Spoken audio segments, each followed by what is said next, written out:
Shalom. I will give all praises, glory, and honor to Yahweh, Bahashim Yahushai, Bahashim Rakah Kadash. Double honors to the apostles and the elders of Great Millstone who rule well and who has taught us this truth. Shalom al Barakim, Lahabakarim. Peace and blessings to the elect. Lord willing, this be an edifying video.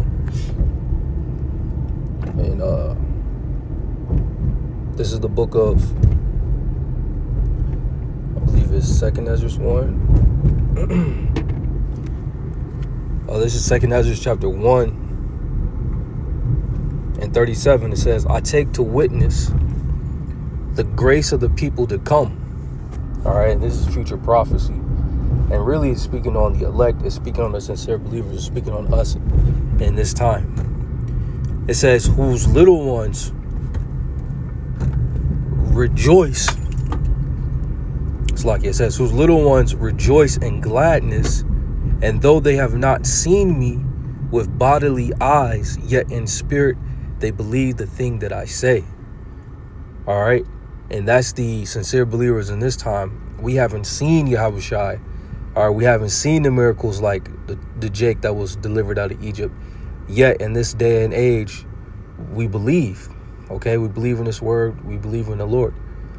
Okay. And that's a beautiful thing. And that's something that Yahushai prophesied and said to Thomas as well.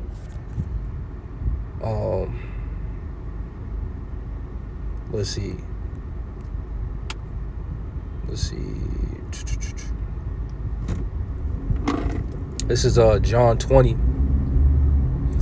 and verse, I'll read 26. And after 8 days, again, his disciples were within, and Thomas with them. All right, and Thomas is known as Doubting Thomas, all right, because of this moment right here. It reads, then came Yahushai, it says, the doors being shut, and stood in the midst and said, peace be unto you. All right, and this is spiritual power, because here it is, the doors were shut, but Yahushai entered the room and said, shalom. All right, he didn't have to open the door to get through the door, so that means he either teleported or, yeah, he teleported. All right, verse 27. Then said he to Thomas, which that should have been the fact that Yahushua just teleported into the room. All right, that should have been enough for you to be like, okay, this must be the Lord. All right, then said he to Thomas, reach hither thy finger and behold my hands. Reach hither thy hand and thrust into my side, and be not faithless but believing. And Thomas answered and said unto him, my Lord, my power. All right, because after Thomas, because Thomas pretty much said, unless he does those things, he's not going to believe, right? So Thomas does those things. He verifies that this is the Lord, and he said, this is my Lord. Here's the point, verse 29. Yahushua saith unto him, all right, it says, Thomas, because thou hast seen me, thou hast believed. Blessed are they that have not seen and yet have believed. Okay, and Lord willing, we're those that believe, even though we didn't have those great miracles. We haven't seen these great miraculous miracles yet. Okay. Now this is Philippians 2. This is Philippians 2 and 12. It says, wherefore, my beloved, as you have always obeyed, not as in my presence only, but now much more in my absence, work out your own salvation with fear and trembling. And Lord willing, that's what we're doing. Okay, with these sit downs, going out to camp. Okay, and just living, as an Israelite, each day examining ourselves that we're in the faith, each day examining ourselves that we're walking according to what is accepted in the eyes of the Lord. Okay, we're working out our salvation in fear and trembling, and much more in the Lord's absence. Okay, we're doing this before the return of Hamashiach. All right. Now, on the flip side,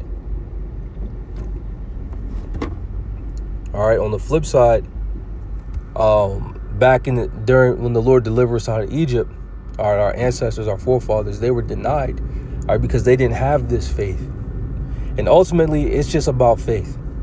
Let's go ahead and get that real quick in Hebrews 11. All right, because that's what faith is. Hebrews 11:1, it says, now faith is the substance of things hoped for, the evidence of things not seen. All right. Faith is the evidence of things not seen. Even though we don't see, we have evidence that this is true. It says, and for by it the elders obtain a good report. And then throughout this whole chapter, it just shows examples of the men having faith in the Lord. Okay, and we are to follow these men's footsteps. All right. Now let's go ahead, like I said, on the flip side, Hebrews, the 3rd chapter, Hebrews 3:8. It says, harden not your hearts as in the provocation in the day of temptation in the wilderness. Because when Israel was delivered out of slavery during the days of Egypt, the Lord brought them into the wilderness. Okay, and what did our people do? Okay, they hardened their heart and they provoked the Lord. That's why this is known as the provocation, because even though the Lord did all these wonderful things, okay, he killed the firstborn of the Egyptian. All right, he sent 10 plagues. All right, and then he ultimately, the ultimate sign and wonder, he parted the sea. But the ultimate sign and wonder is the fact that he actually took Israel out of slavery, man. All right, but our people are so wicked. They were so faithless, okay, that they were ungrateful for that. Okay, they still didn't believe. They still didn't have faith in the Lord. After all that, they didn't believe the Lord was going to bring them. After the Lord delivered them, they didn't believe that the Lord was going to actually deliver them. Okay, deliver them to the land. All right, verse 9, it says, when your fathers tempted me, proved me and saw my works 40 years. Wherefore I was grieved with that generation and said, they do always err in their heart, and they have not known my ways. Okay, so for 40 years, okay, our peoples, they tempted the Lord. All right, they angered the Lord. They grieved the Lord. Why? Because they didn't believe. That's what it's boiling down to. They didn't believe. It says, so I swear in my wrath, they shall not enter into my rest. And they didn't.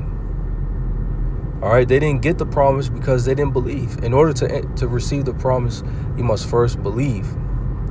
Take heed, brethren, lest there be in any of you an evil heart of unbelief and departing from the living power.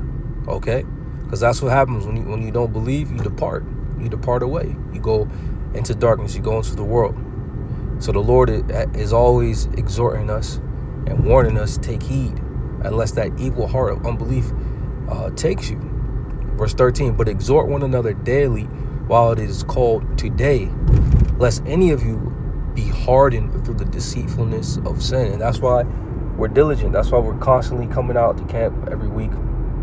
Okay, we're praying, fasting, doing what we have to do so that we all can remain faithful. Because the only way to continue and to remain is to continue to put in that work.